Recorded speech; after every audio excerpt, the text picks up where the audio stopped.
I had the chance to spend the last 2 days following Patrick around while he wore his Vision Pro 24 by 7. I even saw him driving his car with it on. It was really incredible. No, I'm just kidding. That's an absolute farce. I have no interest in following Patrick around all day, nor do I. People might think I do, though. And nor do I have interest in knowing what it would be like when you're driving the car with that in front of your eyes. But I did have the chance to put your headset on. I have not run out to be one of the first glass holes to wear this thing. Um, but how could we possibly do this segment and give both our positive and fruitful critique and then our typical Apple banter if we didn't at least have one amongst the two of us? So, Pat, tell everybody about what you've been doing on your Vision Pro. Yeah, so I've been spending a lot of time on Vision Pro here, but I want to rewind for 1 second. So first of all, VR and AR are not new. In 2012, right, Google Glass came out. I laid down, I think, $2,500 in totality. The whole glass hole thing kind of blew up. You know, they were kicking people out of bars for recording people, and it actually was a very elegant design, and it worked. I thought the killer app was Maps as well when you're driving, and even some cool shopping stuff. You go to a store. And then HoloLens came out from Microsoft, right? Heavy duty AR, big capabilities in 2015. So 9 years ago, right? And then we've seen a lot of stuff from Meta, right? I mean, big time. I mean, Meta is Zuck, turned the entire super tanker around to do this for a while. And then that didn't go great. I think realization set in that this is a long-term thing, and he cruised into back into generative AI, and I think his stock's up 50% this year. Heck, even Berkshire Hathaway was saying, "You never bet against Zuck." I love that statement. I can't imagine like two dramatically different worlds between Meta and Berkshire Hathaway, so it was pretty cool. So.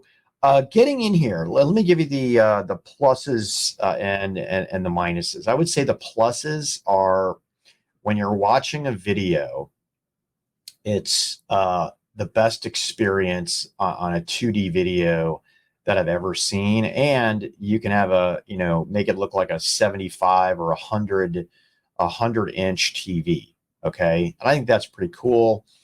Potentially for airplanes or something like that, or I think you're still going to buy a TV, maybe, but maybe you don't need to get one as big, and I think that's a plus. I think as it relates to getting through it, meaning the pinching and doing what you need to do to navigate. They added eye tracking plus some pretty snazzy finger control. I didn't feel like it was any better though than anything that Meta with the Quest had brought to the table, and that was a little bit disappointing.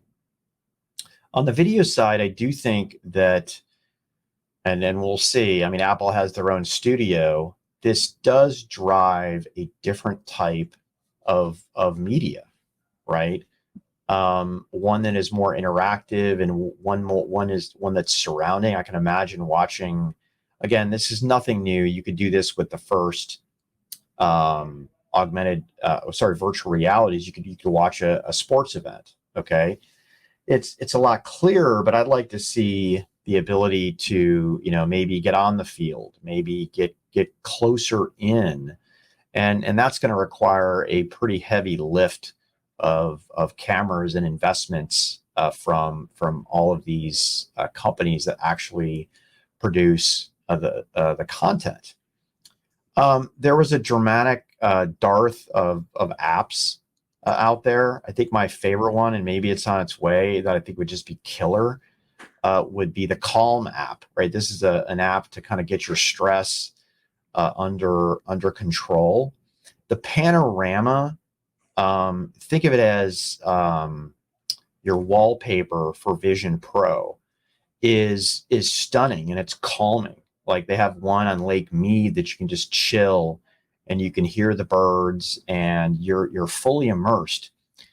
One of the negatives, though, Dan, and this is really weird, like AirPods Pro are not compatible, and I can't believe it. And all I can think of is it was a safety thing, so you wouldn't get too immersed, and you could hear a car coming to hit you. Maybe I don't know, but true VR immersion is getting more of the sensors senses. be able to tell if you're in danger? Like, should they be able to actually use all those cameras and sensors to tell if the audibility putting you in danger, and then it could actually do like a shutdown because we could see you're walking down a busy street and we are turning AirPods function. Like, you would think that. So Dan, that's an amazing observation. And when I was thinking through this, by the way, there's cameras everywhere on the bottom and the top of it, but there's no cameras directly on the side. Should run some LiDAR.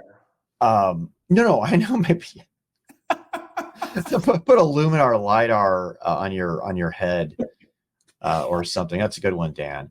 Thanks. So, but I got to tell you, I used it once or twice, to surf the web, maybe watch a video or two. Yeah. And I don't even want to go back. I mean, it's like, and again, n equals 1 here, folks, but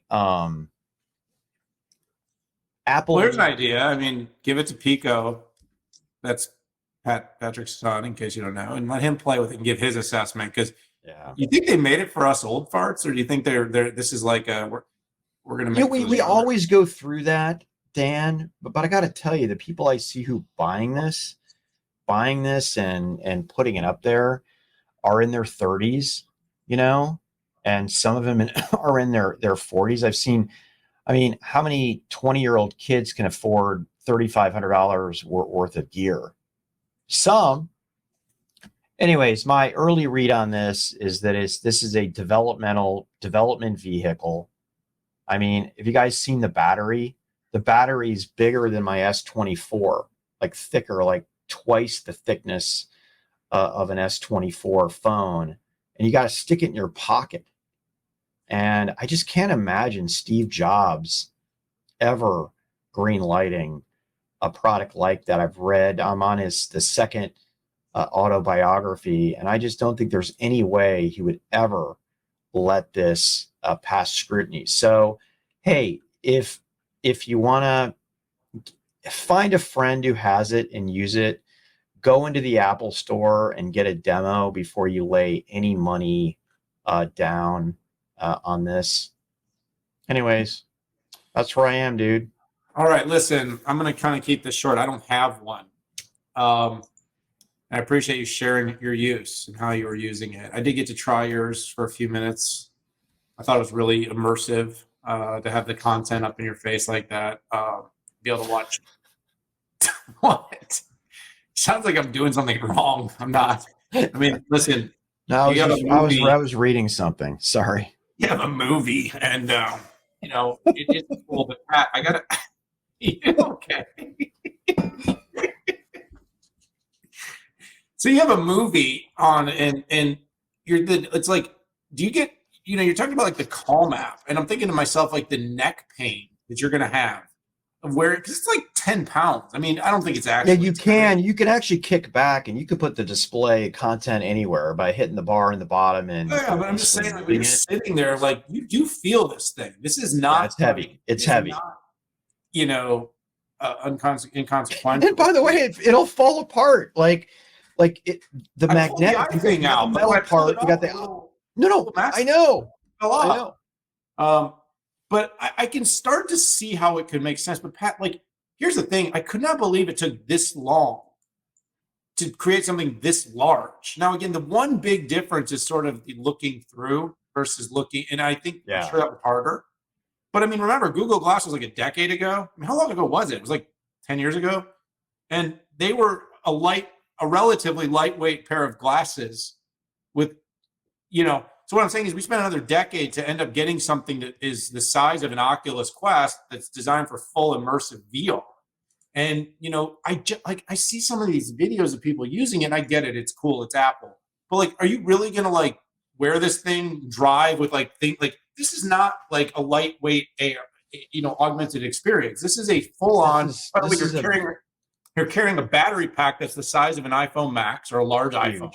Huge. And I see that people like shoving it in the back, like to kind of put it all together. I don't know, man. Listen, I think Rowan Trollope said something really interesting. Rowan's a former Five9 CEO, CEO of Redis now, and he said something along the lines of like, people keep making the comparison to iPhone 1. And he said, iPhone 1 I started using at that time, and I've used it every day of my life since iPhone 1. He said, I just don't see the same thing here. Like, this is not something that people will use all day, every day, for forever. There's something missing here. And my point is the utility and the weight is too much.